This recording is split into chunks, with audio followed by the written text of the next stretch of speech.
السلام علیکم ورحمۃ اللہ وبرکاتہ نحمده ونصلی علی رسولہ الکریم اما بعد۔ آج کا سبق سن لیجئے۔ آج کے سبق کی سرخی ہے پیارے اللہ سے محبت کیجئے، پارٹ نمبر 15۔ حضرت ابو موسیٰ رضی اللہ تعالیٰ عنہ روایت کرتے ہیں کہ رسول اللہ صلی اللہ علیہ وسلم نے ارشاد فرمایا، اگر ایک شخص کے پاس بہت سے روپے ہوں اور ان کو تقسیم کر رہا ہو اور دوسرا شخص اللہ تعالی کے ذکر میں مشغول ہو تو اللہ تعالی کا ذکر کرنے والا افضل ہے۔ یہ حدیث طبرانی میں ہے، مجمع الزوائد میں ہے۔ کتنی بڑی فضیلت ہے۔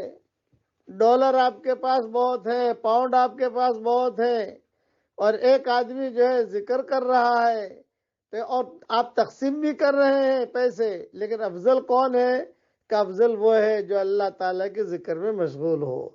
ہاں، اللہ نے آپ کو مال بھی بہت دیا ہے اور آپ اللہ کا ذکر بھی کر رہے ہیں تو آپ ٹاپ 1 ہیں اللہ کے یہاں۔ انشاءاللہ کا مال بھی خرچ کر رہے اور اللہ کے ذکر میں مشغول بھی ہے۔ اس لیے پیارے اللہ سے محبت کیجئے۔ یہ مضمون بہت دھیان سے سننا، ہر وقت اب اللہ کو یاد کرتے رہیں، ہر وقت اللہ کا ذکر میں مشغول رہیں۔ اب پڑھ لیجئے میرے ساتھ، لا الہ الا اللہ وحدہ لا شریک لہ لہ الملک وَلَهُ الْحَمْدُ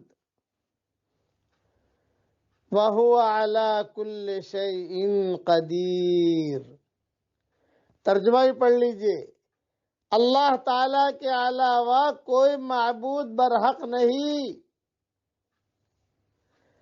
وہ ایک ہے،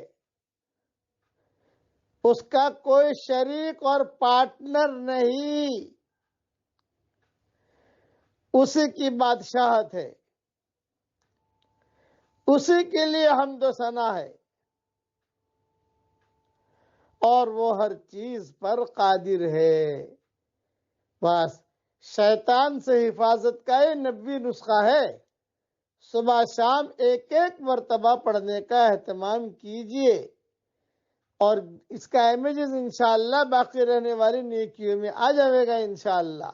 ہاں، اسی لیے جو آدمی صبح کے وقت یہ دعا پڑھے گا تو اسے حضرت اسماعیل علیہ السلام کے اولاد میں سے غلام آزاد کرنے کے برابر ثواب حاصل ہوگا، اور اس کے نامہ اعمال میں 10 نیکیاں شامل ہوں گی، 10 برائیاں مٹا دی جائے گی، 10 درجات بلند ہوں گے، اور وہ شام تک شیطان کے شر سے محفوظ رہے گا۔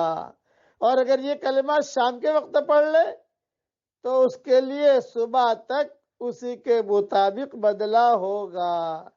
یہ روایت سنن نبی داؤد میں ہے اور سنن ابن ماجہ میں بھی ہے، اور انشاءاللہ جب وقت پر امیجز آئے گا تو محفوظ کر کے رکھ لینا۔ پہلے بھی بھیج چکا ہوں، لیکن اب دوسری کتاب تیار کر رہا ہوں، باقی رہنے والی نیکیاں۔ یہ کتاب تیار ہو رہی ہے، روزانہ ایک ایک دعا اسے محفوظ کر کے رکھ لینا انشاءاللہ، اور پڑھتے رہنا۔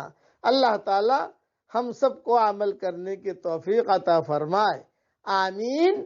وآخر دعوانا ان الحمدللہ رب العالمین۔